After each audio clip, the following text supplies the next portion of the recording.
adoramos, Senhor Jesus Cristo, e vos bendizemos, porque pela cruz remistes o mundo. Aleluia, aleluia, aleluia. Aleluia, aleluia, aleluia. O Senhor esteja convosco. Ele está no meio de nós. Proclamação do Evangelho de Jesus Cristo segundo João. Glória a vós, Senhor. Naquele tempo disse Jesus a Nicodemos: ninguém subiu ao céu, a não ser aquele que desceu do céu, o Filho do Homem. Do mesmo modo como Moisés levantou a serpente no deserto, assim é necessário que o Filho do Homem seja levantado, para que todos os que nele crerem tenham a vida eterna. Pois Deus amou tanto o mundo, que deu seu Filho unigênito, para que não morra todo o que nele crer, mas tenha a vida eterna. De fato, Deus não enviou o seu Filho ao mundo para condenar o mundo, mas para que o mundo seja salvo por ele. Deus enviou o seu Filho ao mundo, não para condenar o mundo, mas para que o mundo seja salvo por ele. Palavra da salvação. Glória a vós, Senhor. Aleluia, aleluia, aleluia. Aleluia, aleluia, aleluia. Sentados, num tempo de silêncio, nos recolhamos em oração. Apresentemos ao Divino Espírito Santo a nossa súplica, para que por ele alcancemos a plena compreensão da palavra e sejamos hoje por ela transformados. Rezemos.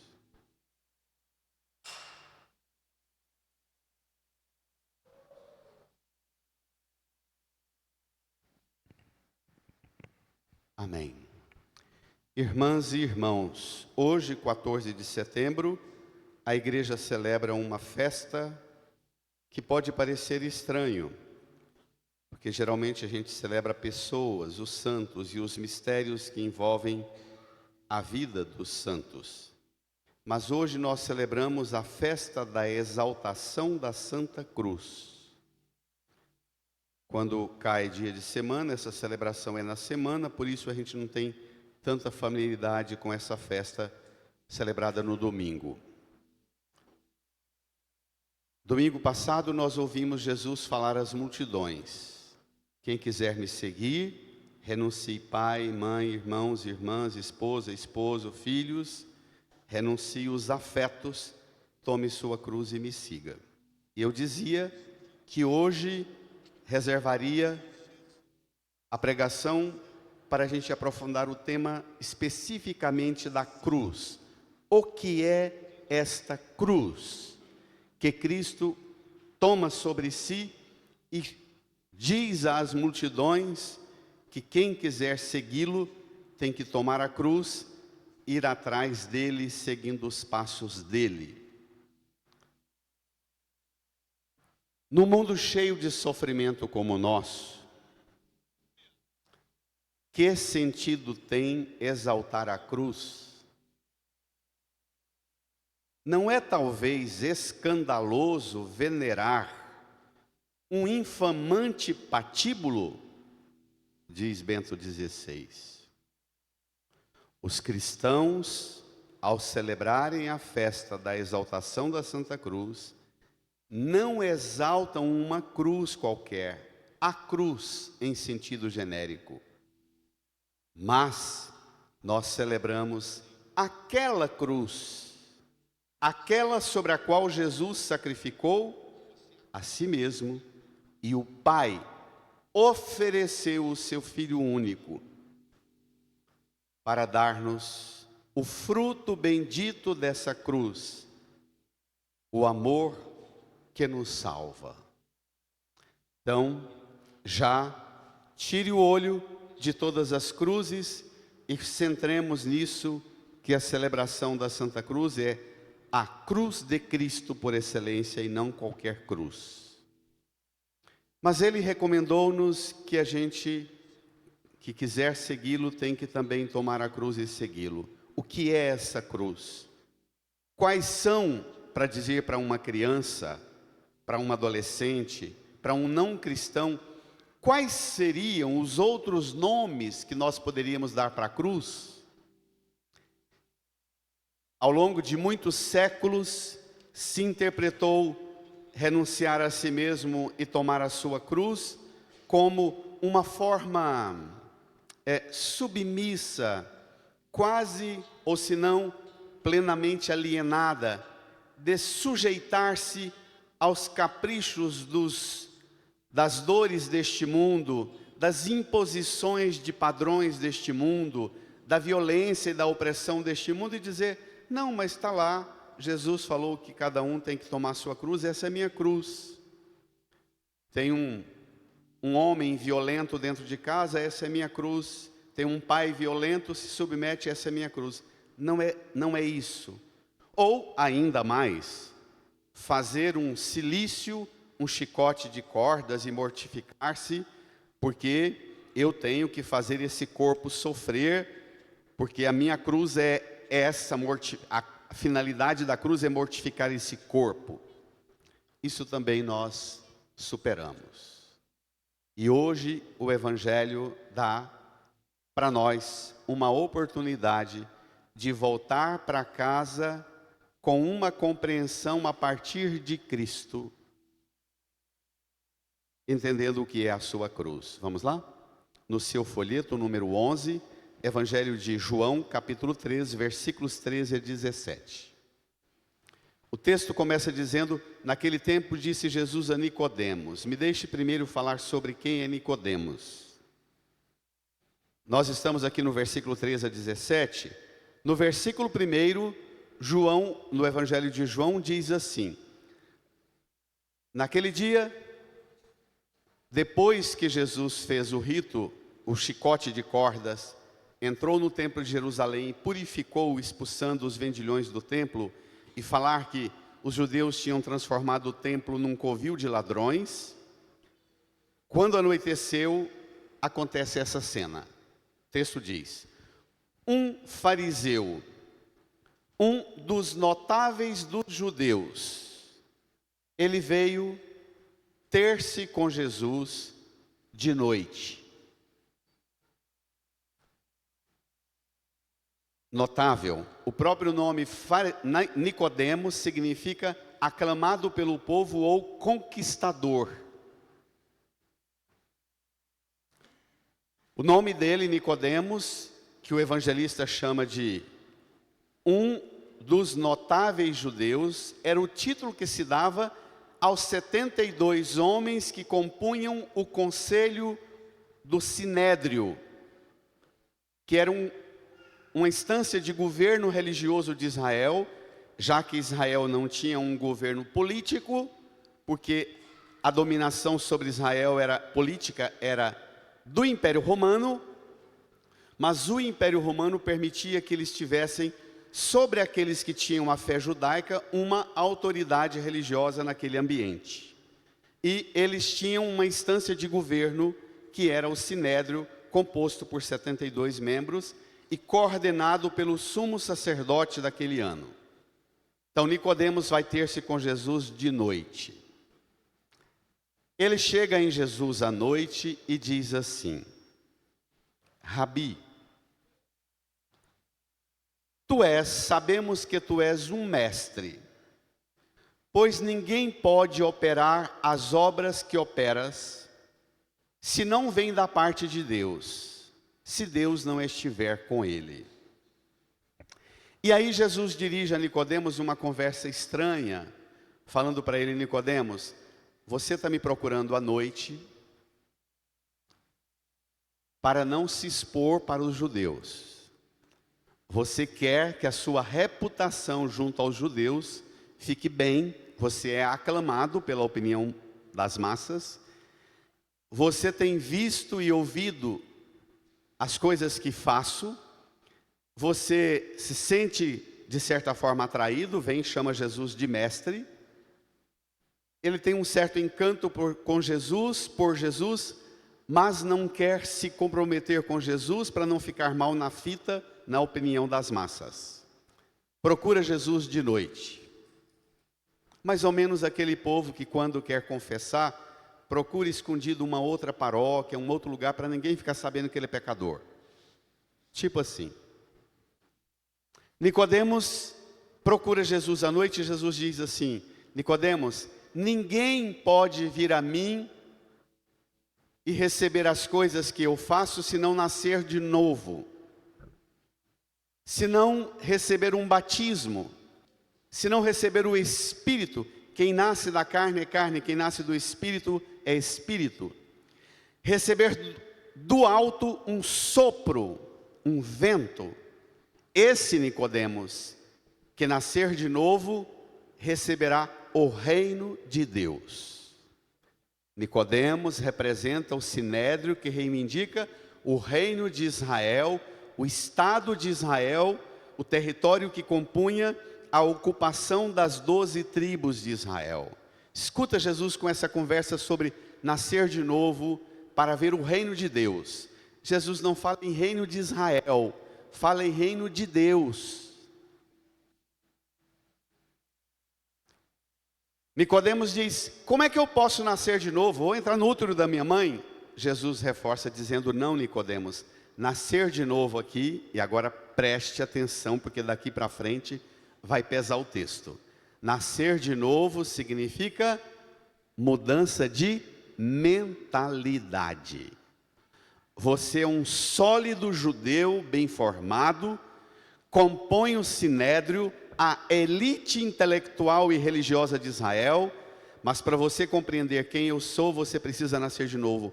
Você precisa alcançar uma compreensão das coisas de Deus que supera tudo o que vocês judeus fazem de interpretação da lei de Deus, da palavra de Deus.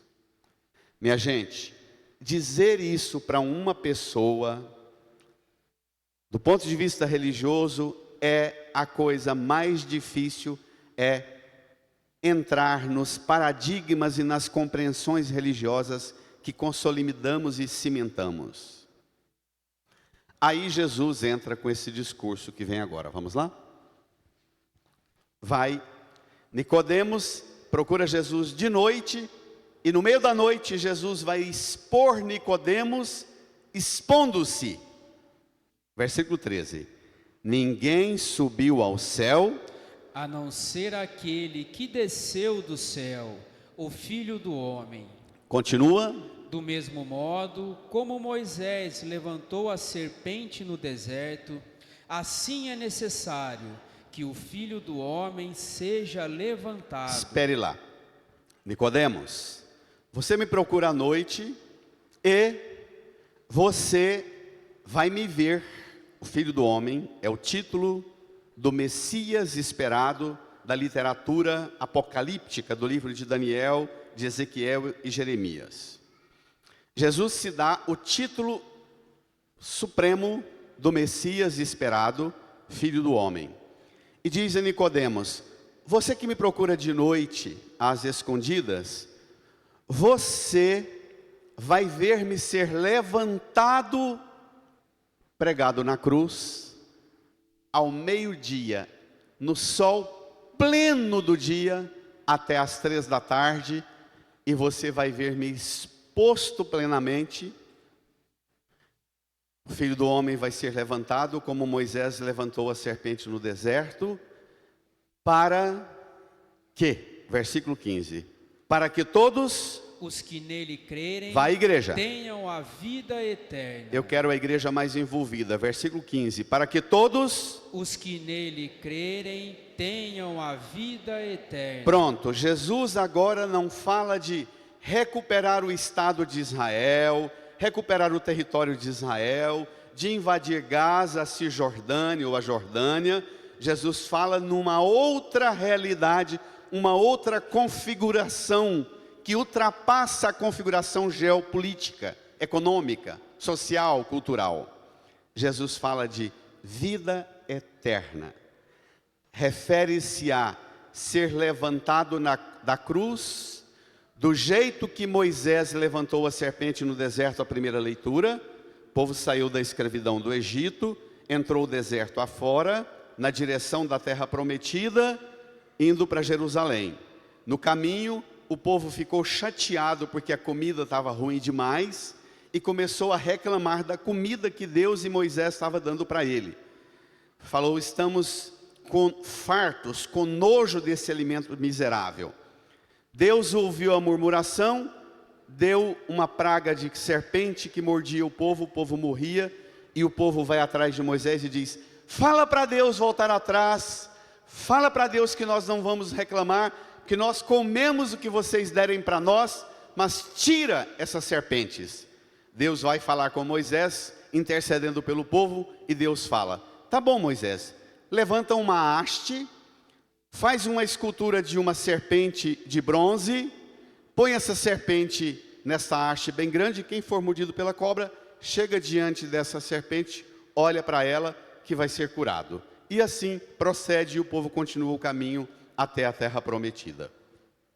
Jesus diz a Nicodemos: assim como Moisés levantou a serpente para ajudar o povo a atravessar o deserto e entrar na terra prometida, eu serei levantado na cruz para ajudar todos os homens e mulheres, todos os que crerem em mim, entrarem não mais na terra prometida, não mais num país.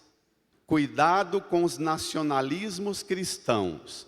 O cristianismo não é compatível com o nacionalismo cristão. Porque o cristianismo não se refere a um território geográfico aqui. O cristianismo se refere a uma realidade que ultrapassa todas as organizações geopolíticas que tem aqui, está claro? O reino de Deus não é compatível, não existe nenhum representante de Deus, de ideologia nenhuma, instituído por Deus para montar um reino de Deus aqui na terra. Todos os reinos dessa terra são passíveis de mentira, corrupção, desonestidade, violência, opressão, todos. O único reino garantido que só tem vida eterna e plena, a cruz garante a travessia para que todos os que nele crerem entrem na glória do reino dos céus e superem todas as opressões e violências de todos os reinos desse mundo. Amém, igreja? Amém. Vai!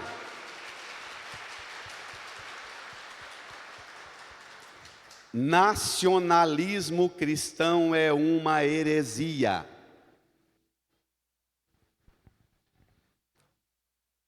Jesus propõe uma universalidade do seu reino, uma universalidade de salvação. É para todos, de todos os povos, raças e línguas, e inclusive para quem é de povo nenhum, de raça nenhuma, de língua nenhuma. Os excluídos dos excluídos, os últimos dos últimos, que nem pátria têm. Está claro? Claro.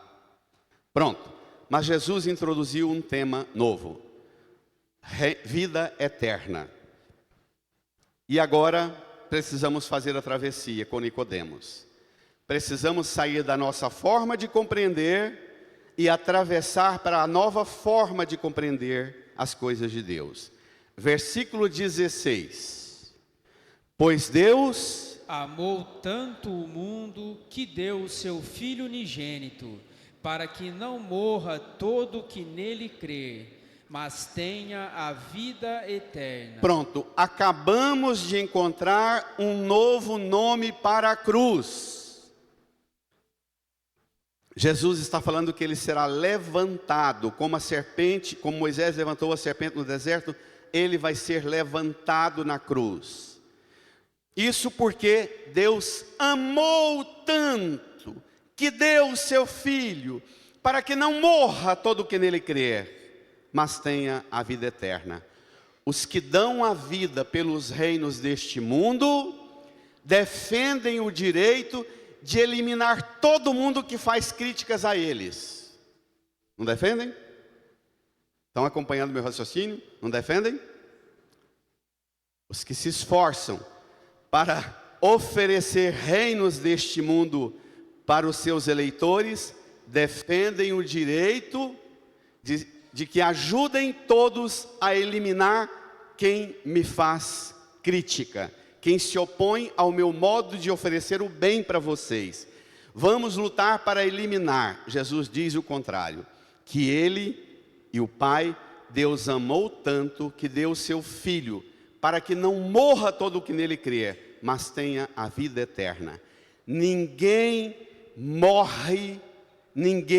morre para satisfazer a vontade de Deus. Eu não posso matar ninguém e não posso aceitar a morte de ninguém, porque Jesus deu, o Pai deu Jesus, e Jesus deu sua vida, para que não morra todo o que nele crer, mas tenha vida eterna. Aqui é um alcance infinitamente maior do que tudo que as ideologias populistas, desses governos populistas, extremistas de direita e de esquerda, que estão cada vez mais acirrando o mundo e levando o mundo ao colapso. Se nós não fizermos essa travessia com Nicodemos, nós continuaremos ignorando o Evangelho. Nicodemos vai aparecer mais duas vezes no Evangelho de João. Aqui é capítulo 3. Ele vai aparecer no capítulo 7, quando Jesus está sendo julgado e as condenações vão sendo apresentadas. Nicodemos entra na reunião e diz: olha, a lei prevê que o acusado seja escutado. Ele reivindica o direito de Jesus ser ouvido. Depois Nicodemos vai aparecer no capítulo 19 de João, na sexta-feira santa, no final do dia, quando os judeus querem tirar os corpos da cruz de Jesus e dos dois condenados, os dois ladrões. Nicodemos vai aparecer com José de Arimateia, para ajudar José de Arimateia a descer o corpo e proceder o rito de sepultamento. O evangelista João diz que Nicodemos vem para preparar o corpo de Jesus, e ele traz consigo uma grande quantidade de um perfume, de aromas muito caros.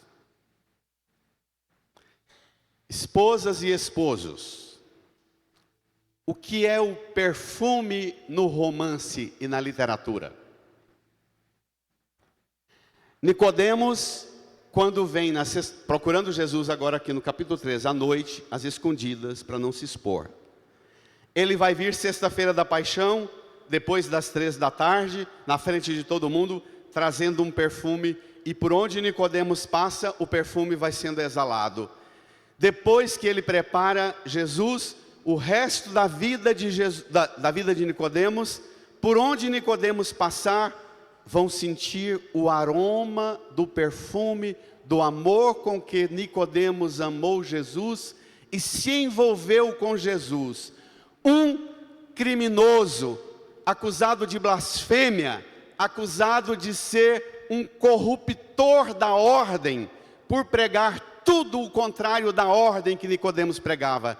E Nicodemos, vocês esposas e esposas, de vez em quando o marido chega da rua, ou a esposa chega perto e diz: bem, que cheiro é esse? Que perfume é esse? É nessa linha de afeto. O perfume aqui representa esse código de intimidade. Nicodemos vai exalar o perfume, vai se expor. Por onde ele passar, ele vai exalar o perfume do amor com que Cristo nos amou e ele mesmo amou Cristo. Portanto, Jesus está prefigurando, falando da exposição dele na cruz, está preparando Nicodemos para ser exposto ao extremo no dia mais vergonhoso e humilhante que poderia ser para um judeu, condenado a morrer na cruz. Reage, vai.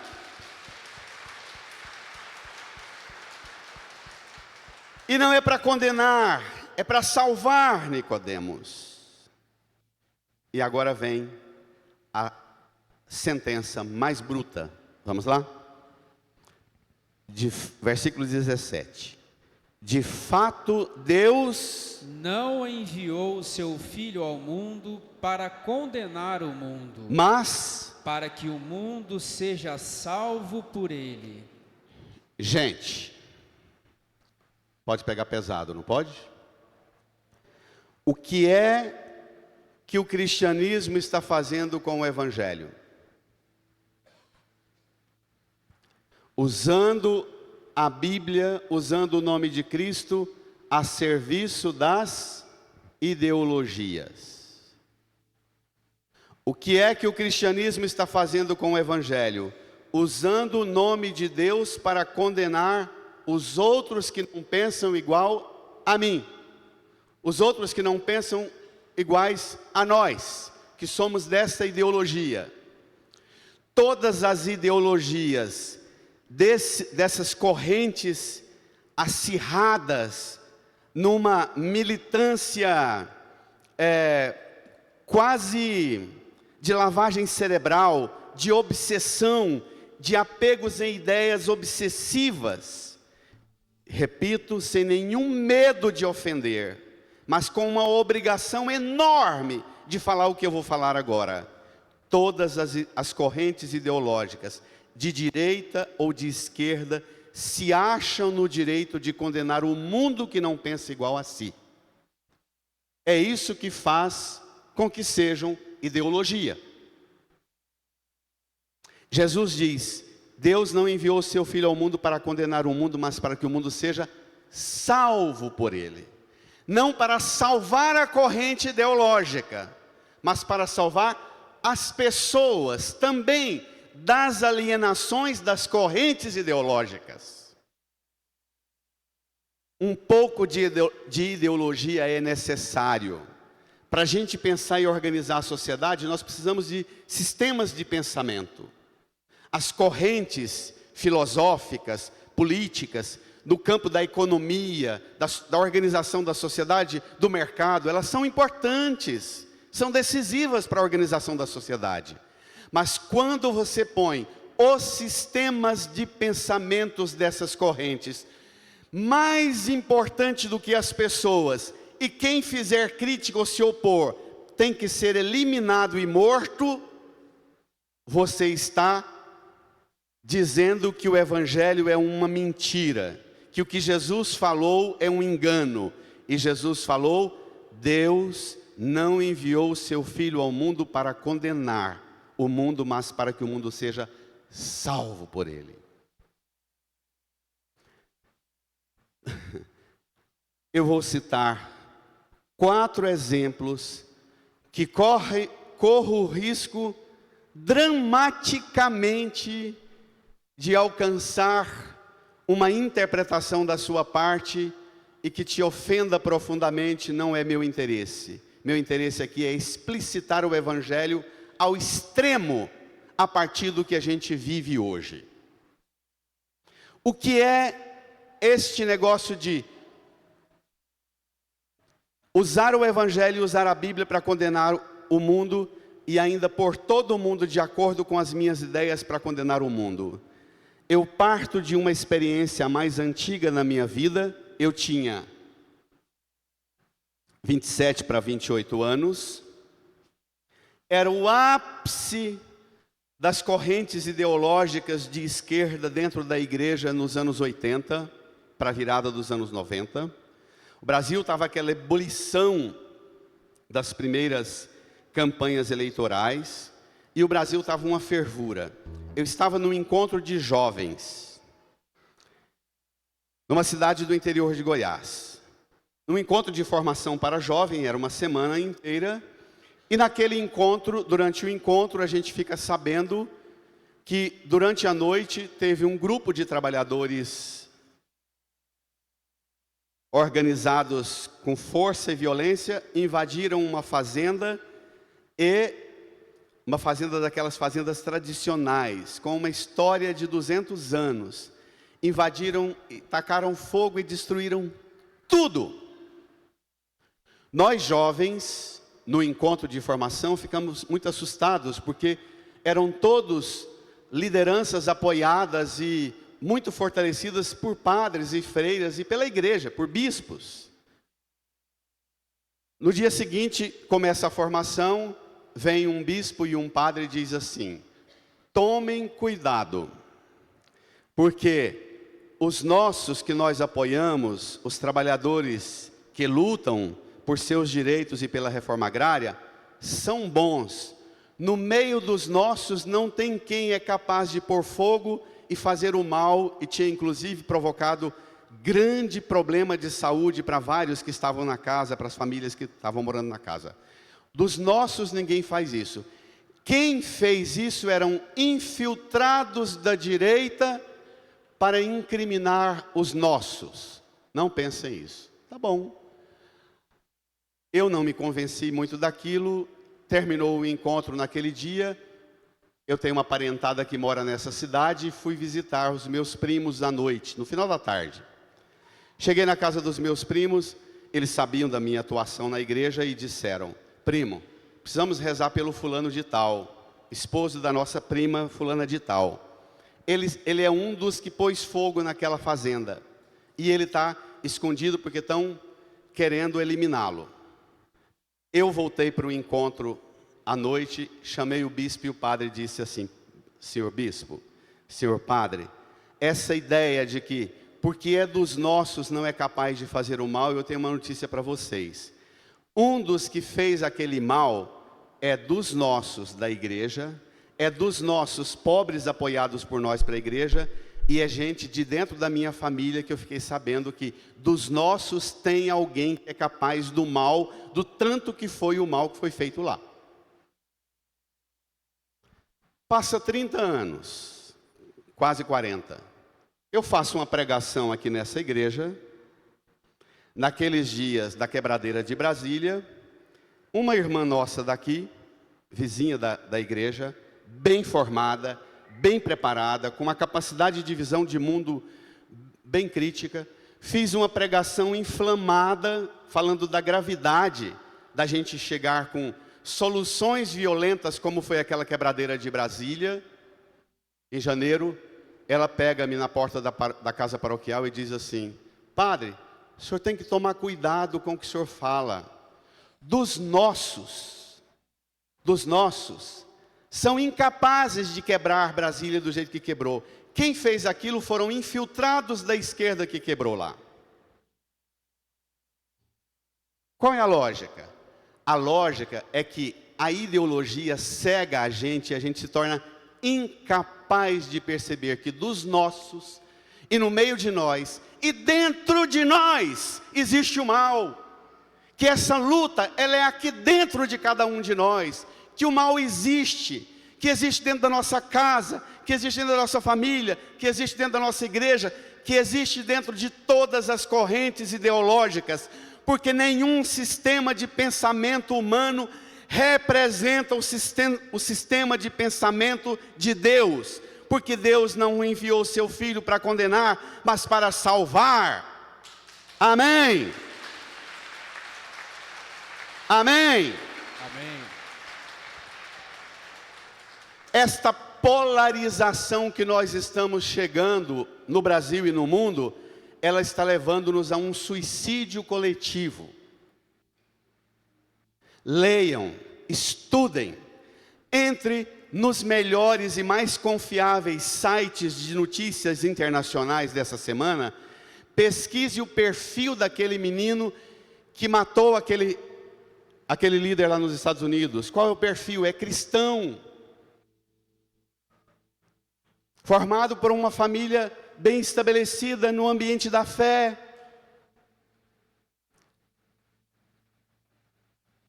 Outro exemplo, um cristão que faz festa porque alguém foi morto, ele não pode ser chamado de cristão. Seja esse que foi morto de qualquer ideologia. Um cristão que faz festa, agora eu vou pegar muito pesado e causar muito espinhos de desconforto. Nós trazemos as ideologias para dentro da igreja e queremos que a religião fundamente as ideologias e jogue água benta nas ideologias como se elas fossem a resposta perfeita de Deus para o mundo. Nenhuma ideologia é resposta perfeita de Deus para o mundo. Ela é tentativa do homem e da mulher em dar respostas. E todas são passíveis de erro. Quando você vê um cristão fazer festa porque alguém recebeu um tiro e morreu, você deve dizer: não estamos servindo ao Deus que amou tanto o mundo. Último exemplo. Atendi aqui há poucos dias um senhor, homem reto, lutador na vida, de uma disciplina e organização da vida extrema. Vim aqui na secretaria, um dia à tarde, ele estava muito mal, pediu para conversar comigo, sentamos e ele veio contar do neto adolescente. A filha com o genro foram embora para o exterior para estudar, deixaram o neto para o vô e a avó cuidar. E o neto com um comportamento violento, e eles receberam coisas da escola, e viram coisas no celular do menino que não acreditaram que dentro da casa deles, e formado por eles, alguém poderia ter uma linguagem, um comportamento tão violento como o neto. O que eu vou tocar agora é delicado, tá, gente? Eu sei. Escutei, porque nessas horas você não tem muito o que falar, você tem que ser solidário com a dor do outro. Escutei, demoradamente. Escutei muito. Chorou, choramos, terminamos, a indignação dele é: de onde vem a violência desse meu neto? E eu falei da sociedade, do sistema, das bolhas ideológicas, do acirramento de muitos professores que vão para a sala de aula para instigar apenas apelos e instintos de agressividade e violência nos meninos, como se isso fosse inteligência. Tá bom, terminamos a conversa, saí com ele, fui para casa e o carro dele estava na sombra. Quando eu atravesso, ele vai para o carro, ele entra no carro, eu atravesso, eu sei que vai causar espécie o que eu vou falar. O carro dele estava com um adesivo bem grande, no adesivo tinha um desenho com o dedo cortado assim, dizendo, precisamos eliminar esse fulano. A palavra eliminar, com o dedo assim, cortado. Eu fui, bati a porta do carro e falei: senhor, vem aqui. Mostrei o adesivo para ele. Falei: como é que o senhor acha que um neto assimila esta palavra e esta linguagem de você pegar a deficiência física de alguém e transformá-la numa linguagem de comunicação para rebaixar o outro porque falta um dedo? E ainda usa a palavra eliminar. Por mais que tenhamos todos os direitos do mundo de lutar contra os crimes e erros e faltas que esse ou aquele cometeu, mas esta linguagem da violência, ela só alimenta e produz violência. A violência, ela tem a tragédia de quem cultiva ódio e raiva é o primeiro a ir virando um monstro, uma coisa. E como dentro da pessoa que cultiva raiva, ódio, instiga violência e tem prazer com a desgraça e com as notícias da desgraça e da violência dos outros, contra os outros e a eliminação dos outros, a primeira vítima do violento e da pessoa que cultiva ódio é ela mesma. Ela vai sendo atrofiada nas pedras que o coração dela vai virando pedra, a alma dela vai atrofiando, e quanto mais ódio, quanto mais raiva ela cultiva, menos ela experimenta o amor com que Deus amou o mundo, não para condenar o mundo, mas para salvar o mundo. Porque amor que é amor não condena, salva!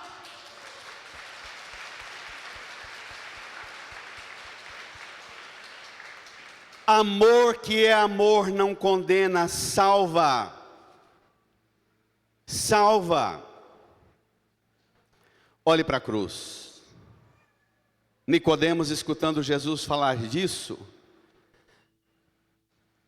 ele deve ter pensado: meu Deus, tudo que eu aprendi de religião, de fé, de doutrina, vai ter que ser desmantelado e deixado de lado. Nicodemos, que procurou Jesus à noite, é introduzido por Jesus na apresentação de uma compreensão de Deus, que não só dá para Nicodemos um outro modo de pensar Deus, mas uma compreensão de Deus que dá a Nicodemos um modo novo de pensar a existência, radicalmente novo, que só pode receber quem entra em comunhão com o amor com que Deus nos ama. O amor com que Deus nos ama contrapõe a toda a esperança de Israel.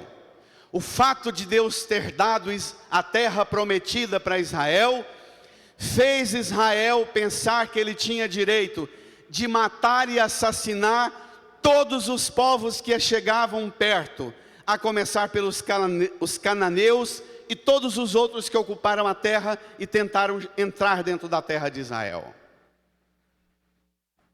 Aí Jesus não fala de reino de Israel, não fala de reino de Davi, fala de salvação, de reino dos céus, de reino e de vida eterna. Toda esperança até então conhecida por Nicodemos, absolutamente tudo que o Antigo Testamento propunha, na forma com que os judeus interpretavam, Jesus apresenta um modo novo de interpretar e de compreender que o plano de Deus não é outro senão amor. Olhe para a cruz.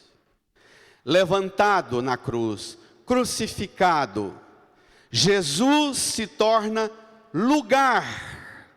Ele e a cruz se tornam lugar e sinal de uma realidade nova.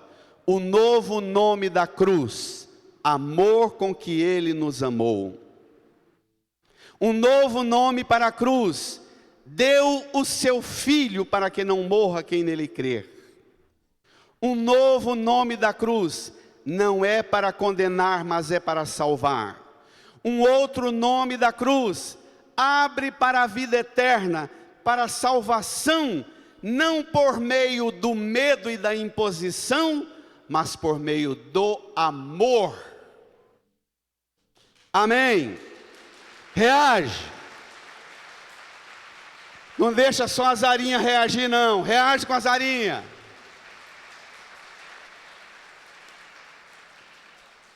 Já falei tantas vezes e repito-o. Tem pai, tem mãe, sobretudo de crianças, tem vô e tem vó, que não sabe olhar para a cruz e trazer uma criança e dizer: o que é a cruz? O que é esse cenário horroroso aqui? Um execrado, mutilado, machucado, ferido, preso na cruz. Porque entende pobremente a cruz. Bento XVI. Recordemos uma pregação que eu já repito todas as vezes que falo da cruz. Bento XVI diz que quando nós olhamos daqui de baixo para a cruz, o primeiro impulso nosso é dizer: olha o horror nosso, onde nós somos capazes de chegar com a nossa maldade, com o nosso pecado. Diz Bento, isso já é muito, e é verdade que é um horror, Mas diz Bento, isto não diz tudo.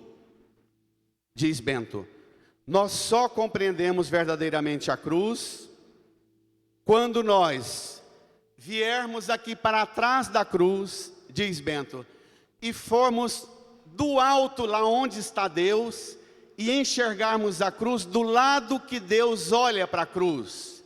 E as mãos de Deus estão assim estendidas, oferecendo-nos o seu amor, o seu perdão, dando-nos o amor que é Jesus, para que, pelo sangue de Jesus oferecido na cruz, a mancha do pecado,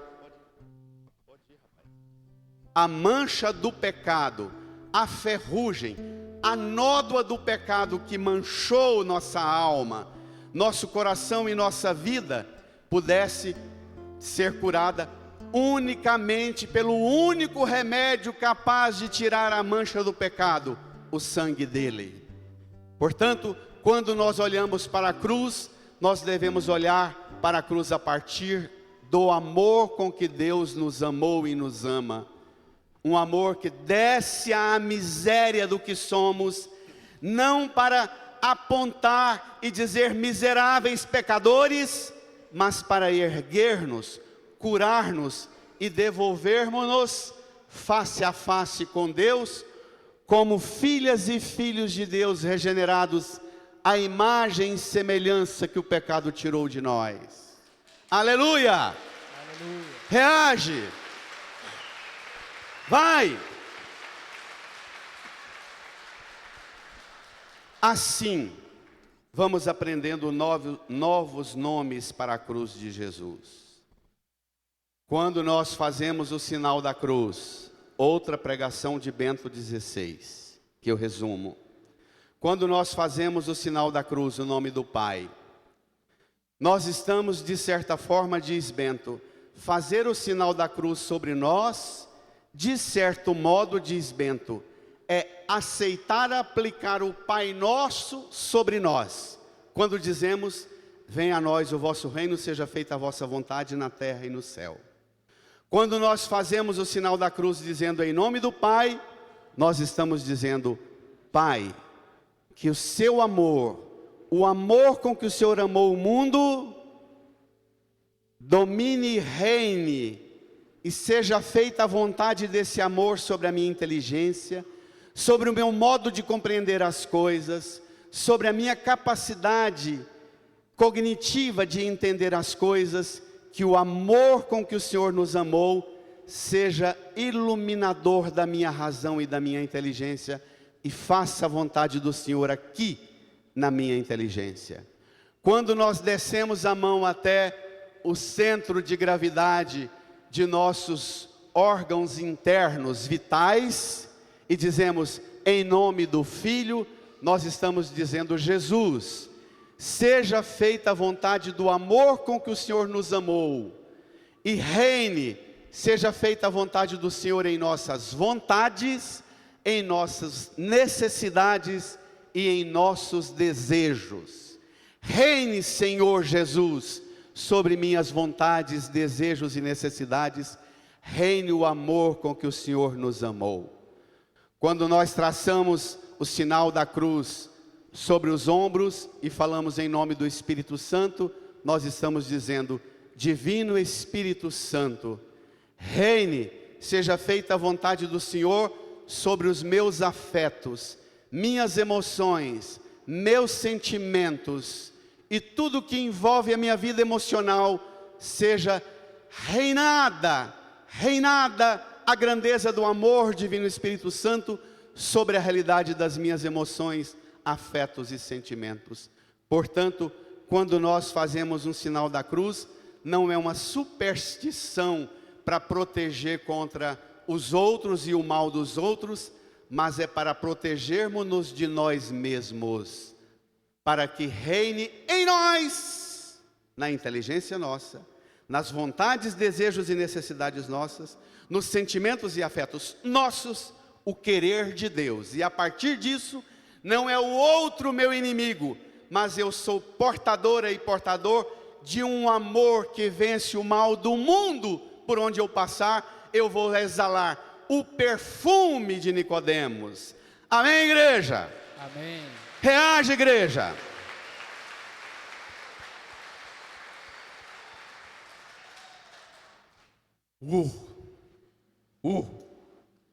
Eu ficaria meses, porque acho que nós ainda não falamos nada sobre o que é esse amor com que Cristo nos ama, o amor revelado na cruz. Nós estamos longe demais desta linguagem.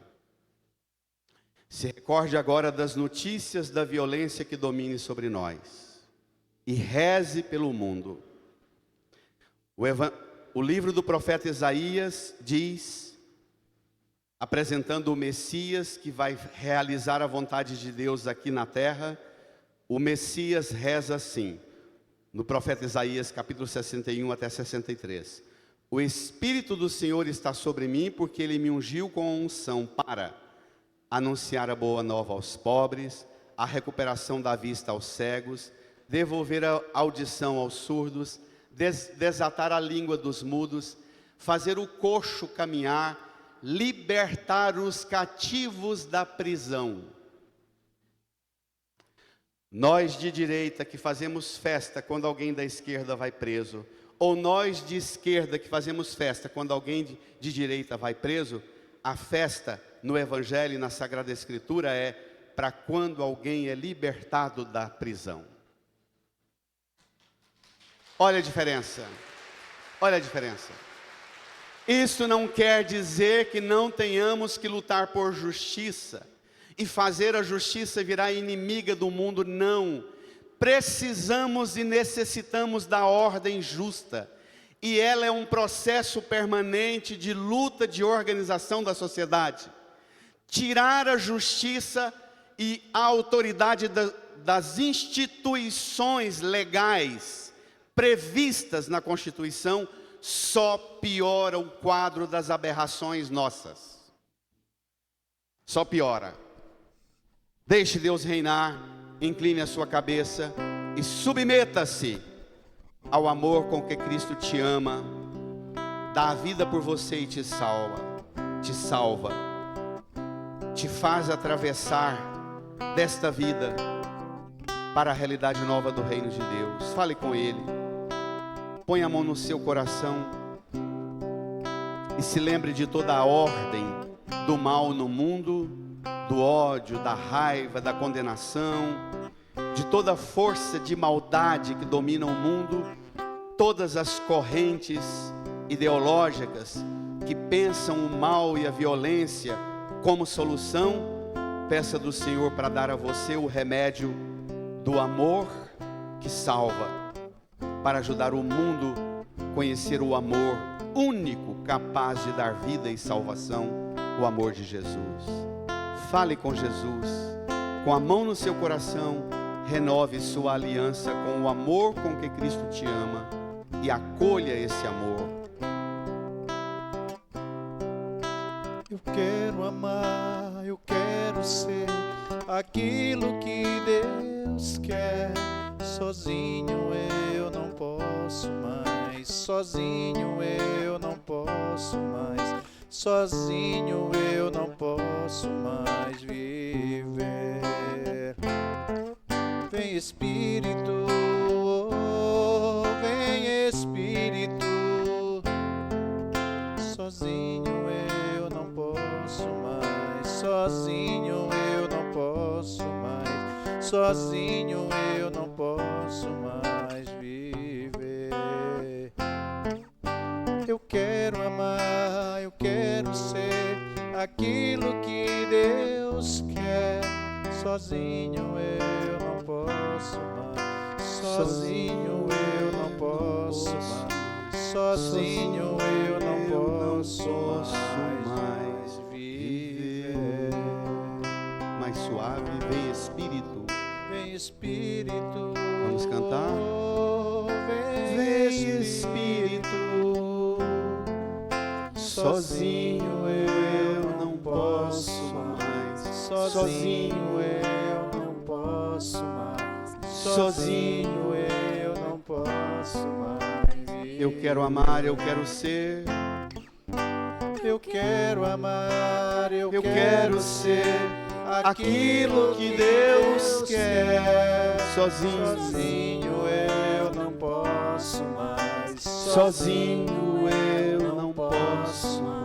Sozinho eu não posso mais viver. Elevando as mãos para a cruz, de pé cantando. Sozinho Eu não posso mais. Sozinho eu não posso mais. Sozinho eu não posso mais viver. Deixe o folheto no banco, estenda as mãos para a cruz de Jesus e reze comigo. Senhor Jesus, Senhor Jesus, pelo sinal do amor pelo sinal do amor com que o Senhor nos amou, com que o Senhor nos amou, com o Pai e o Espírito Santo, com o Pai e o Espírito Santo, pelo sinal redentor deste amor, pelo sinal redentor deste o amor, sinal da o cruz, sinal da cruz, eu acolho este amor, eu acolho este amor, aceito esse amor aceito esse amor como única fonte como a única fonte para a minha salvação, para a minha salvação, para a salvação do mundo. para a salvação do mundo. E te peço, E te peço, salva-me, salva-me, liberta-me de liberta-me tudo que me condena, de tudo que me condena, das opiniões dos outros que me condenam, das opiniões dos outros que me condenam, das minhas opiniões que me condenam das minhas opiniões que me e condenam me fazem condenar os outros. e me fazem condenar aos outros. Põe em meu coração, Jesus, Põe em meu coração, Jesus, um amor novo um amor novo e faça de mim que faça de mim instrumento deste amor do Senhor, um instrumento desse amor do Senhor, um amor que cura o mundo, um amor que cura que o mundo, liberta o mundo, que liberta o mundo, que salva o mundo que salva o mundo e salva a mim, e Jesus. salva a mim, Jesus. Obrigado, Jesus, Obrigado, Jesus, por me fazer conhecer este amor, por me fazer conhecer este amor, experimentar este amor, experimentar este amor com que o Senhor me ama. que o Senhor me ama. Obrigado, Jesus. Obrigado, Jesus. Põe a mão no seu coração, incline a cabeça, feche os olhos e faça um pacto, uma aliança com Jesus, que você não vai deixar nenhuma força mais forte que esse amor com que Ele te ama ser a resposta para você e para o mundo. Mais forte somente o amor dEle, a força dessa entrega dEle na cruz, para dar a você a alegria de vida plena em Deus aqui, que dura eternamente na presença dEle lá no céu. Obrigado, Jesus. Te louvamos, te agradecemos. Obrigado por este amor vencer toda maldade nossa, hoje e sempre. Amém, Jesus. Dirija quem está do seu lado, dê um abraço carinhoso e deseja a paz de Jesus. Saudai-vos. Eu